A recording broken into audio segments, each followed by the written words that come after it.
The security challenges in Zamfara State for more than a decade now have resulted in the displacement of many communities across the 14 local government areas of the state. Jamilu Ibrahim takes a look at the plight of the internally displaced persons who are mostly taking refuge in the state capital, Gusau. The spate of terrorist attacks ravaging communities across the 14 local government areas of Zamfara State has continued to heighten humanitarian crisis, especially the influx of the internally displaced persons, particularly in the state capital, Gusau. The condition of the IDPs, mostly women and children, is terrible and sympathetic, and they are obviously finding it very difficult to survive. I and my little daughter are yet to take our breakfast, as we have nothing to eat. I have been taking refuge in Gusau since when my community was sacked by the terrorists more than a year ago. There is currently nobody in the village. Despite the periodic distribution of relief materials to the internally displaced persons by government and non-governmental organizations, as well as the recent construction of a resettlement city for some of the IDPs in Gusau by the federal government, some keen observers say there is still a very long way to go. Apart from taking good care of them while they are in places that are not their homes, at the same time, we expect the government to fight the issue of insecurity seriously, so that the IDPs can have the peace of mind to go back to their ancestral homes. With the recent interface between Zamfara State Governor Dauda Lawal and the leadership of the National Commission for Refugees, Migrants and Internally Displaced Persons on the increasing humanitarian crisis in the state, it is expected that more interventions for the teeming IDPs are in the offing. In Gusau, Jamilu Ibrahim, NTA News.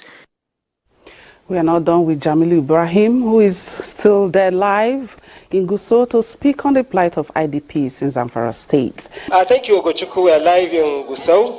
Okay. As rightly highlighted in the background report, the problem of insecurity that has been prevalent in Zamfara State over the last 1 decade has given rise to the problem of IDPs from across the 40 local government areas of Zamfara State. I'm currently standing as one of the areas that host the IDPs on the outskirts of Gusau, the capital of Zamfara State, which is called Ungwar Dambaba Tsunami.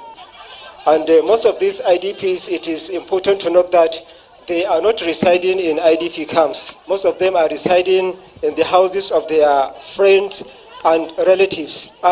This place is one of the popular spots of IDPs in the Ungwar Dambaba Tsunami, though it now looked deserted because most of the IDPs are currently in the town, roaming the streets, begging for alms for them to feed themselves and their children. Until recently, the federal government has constructed an IDP resettlement city containing 40 housing units in Gusau, the state capital. But the resettlement city is yet to be operational. The State Ministry of Humanitarian Affairs, Disaster Management and Social Development says efforts are being intensified to allocate the houses to the most deserving IDPs in the state.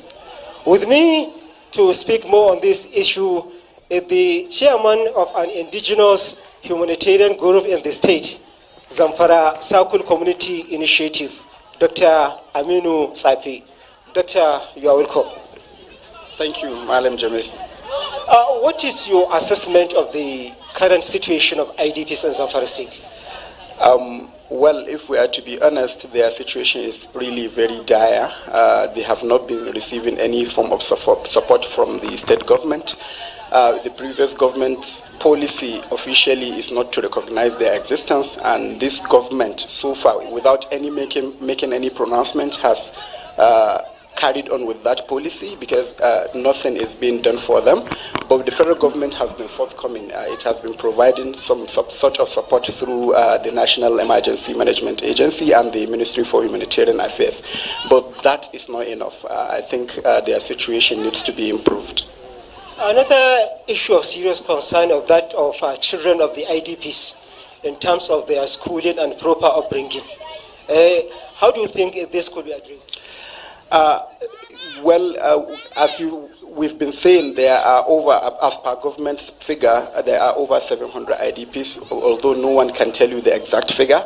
That means there are a lot of children that have been dropped out of school. Sorry, Doctor, we are running out of time, and this is all we can take from this end.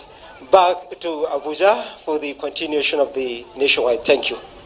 All right, thank you, Jamilu. I guess you were so much in a hurry to provide solution as a stakeholder in the Nigerian project. All right.